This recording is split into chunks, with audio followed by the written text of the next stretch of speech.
Hey guys. All right. Um, this is lesson 8. Now, I'm calling this Transformations of Quadratics 2 because I didn't realize I kind of went overboard in lesson 7. So I kind of went over everything in lesson 8. So this is going to be a quick lesson because there's just a couple things that I didn't talk about. So most of most of lesson 8 um, is already covered in lesson 7. There's just a couple things here. So the big one was how to use a table of values to graph quadratics. So if we're given, let's say, given this expression in vertex form, so y equals -2, x minus 1 all squared plus 3. And it's asking us to use a table of values to graph it. Now, we have a way to graph this via the vertex and the step pattern, which we're going to do afterwards to show you to do it again. But if it asks for a table of values, what it's asking you to do is to actually transform the initial y equals x squared table according to the transformations, right? We can think about this expression as taking y equals x squared, our typical parabola, and doing a bunch of transformations. Like for example here, this would mean we'd have to reflect in the x-axis, vertically stretch it by a factor of 2, move it to the right 1, and move it up 3. All right, so we can think of that. Now, how does that affect the actual coordinates? Right, so if we start off with our typical y equals x squared, we get this table of values. Going from -3 to 3 in the x, our y's go from -9 to 9, right? So 0, 1 times 1, 2 times 2, 3 times 3. Right, and that's our parabola.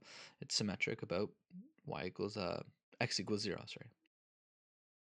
Now, to apply these transformations, let's first apply the stretch to the y. So that -2 is multiplying all the y values. So we're going to take our y column, our 9 through 9, and we're going to multiply them all by -2.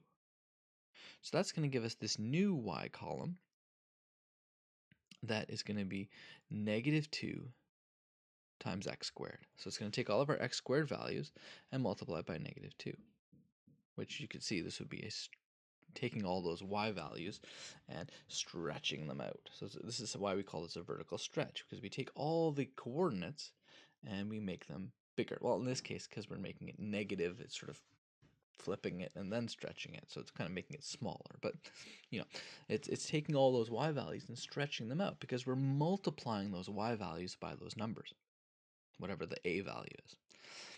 Okay, then that plus 3 tells us to take all of our y values and increase them by 3. Right, so I'm adding 3 to all the y values. So let's take our new y column. For this one that went from -18 to -18, and I'm going to add 3 to them all. Okay, so this translation of up 3 units in the y direction from a table of values perspective just takes all of our y values, and we added 3. Right here we add 3 to get this value. Okay, so I added 3 to all my numbers. So think about all those coordinates.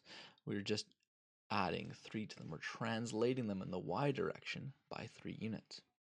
Now the weird one is going to be the x minus 1. So remember, x minus 1 means a translation to the right of 1, which means I'm going to have to take all of my x values, my x column, this column here from -3 to 3, and I'm going to have to shift them all +1 in the x direction. So I'm going to add 1 to all of those points. So I added 1 here, and I got -3. -2. 3 plus 1 is 4. 2 plus 1 is 3. Right. So now I have these two columns here. This is my y values, and this is my new x values. And if I graphed those on a coordinate system, I would have my parabola for that. Okay, so let's do that, but let's do that slowly. So we start out with our original parabola. Right, 0, 0, 1, 1, 1, 4, 2, 4, 3, 9. and the symmetrical part. And I can connect all my dots. And that's my original parabola, y equals x squared. Okay? Now what I'm going to do is I'm going to take that and I'm going to multiply all those y values. So let's say this is 1, 1. This is now going to go to 1, negative 2. This 2, 4 is now going to go to 2, negative 8. This 3, 9 is going to go to 3, negative 18. And I can connect all my dots, and I come up with y equals negative 2x squared. Okay? So that's what my vertical translation, my multiplying the equation by negative 2 actually did to the points. We can think of them as points on there. Okay? Now I can take those points again and add 3. Like I took all of them and I added 3 in the y direction. And I come up with my new expression here. This one, this is going to get confusing. This is now plus 3. This one inside here was y equals negative 2x squared. Okay? And then last thing, I'm going to add 1 to them all, and I get my final answer, which was y equals negative 2 x minus 1 squared plus 3. Okay? Because I now added 1 in the x direction to all the points. Okay?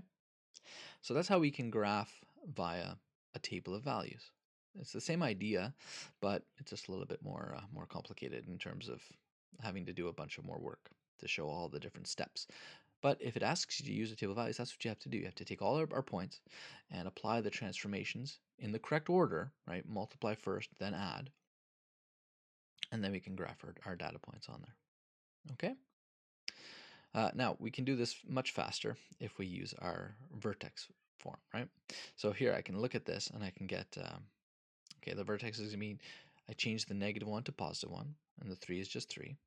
And I have a step pattern of negative 2 times 1, 3, 5. So that's going to be negative 2, negative 6, negative 10. So I can graph the same thing by going 1, 3. And then I go over 1, down 2, over 1, down 6, over 1, down 10. And to the left, over 1, down 2, over 1, down 6, over 1, down 10, and then carefully connect the dots.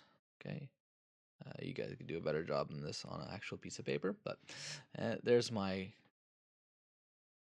x minus 1 squared plus 3 expression. Okay, so doing that is much faster, but it shows us a lot more when we do it with the table of values to show what's happened to each of those points that we did. Okay, so there's 2 different methods here for us to graph. Notice that using the vertex and the step pattern is just a lot faster. Okay, and last thing they want us to do in lesson 8 is to come up with an equation from a parabola. We've already done this in lesson 7, but just do it over one more time.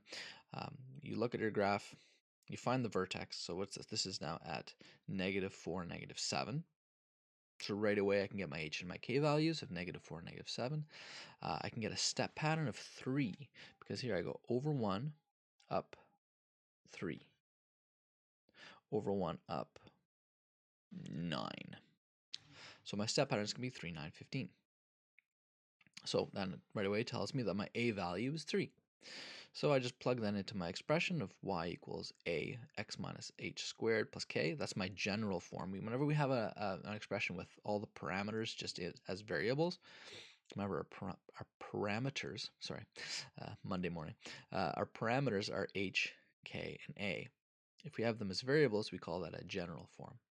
But I can replace them with my 3, negative 4, negative 7, and I come up with this expression. Remember, I'm subtracting h, so subtract negative 4 becomes positive 4. So my final answer is y equals 3, x plus 4 all squared, minus 7. Okay, so just a quick little lesson. I'll be posting this very soon, and I hope you guys are had a great weekend, and we're coming close to Christmas, and hope all is well. All right, take care, guys.